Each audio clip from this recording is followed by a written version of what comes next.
తల్లి ఏ కదలికలు నీకు ఇవ్వాలి, ఎటువైపు నువ్వు కదలాలి, ఎటువైపు కదిలితే నువ్వు గమ్యం చేరుతావో అటువైపుకి తిరిగేటట్టుగా బుద్ధిని మారుస్తుంది, అటువైపుకి కదిలేటట్టుగా శరీరమునకు శక్తినిస్తుంది.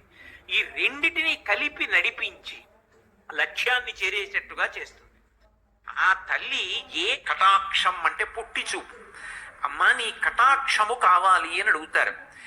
ఆ తల్లి అనుగ్రహం దేని చేత వర్షింపబడుతుంది అంటే ఆమె యొక్క కటాక్షము చేత. అంటే ఆమె కడగంటి చూపు చాలు ఎంతటి ఐశ్వర్యాన్నైనా ఇచ్చేస్తుంది, ఎంతటి శక్తినైనా కటాక్షించేస్తుంది. అంత గొప్ప చూపు కలిగినటువంటి తల్లి కనుక, చూపుల చేత పోషించగలిగినటువంటి తత్వం ఉన్నది కనుక, తన చూపుల చేత లోకమంతటినీ కూడా అనుగ్రహించగలిగినటువంటిది కనుక ఆ తల్లికి లక్ష్మి అని పేరు వచ్చింది.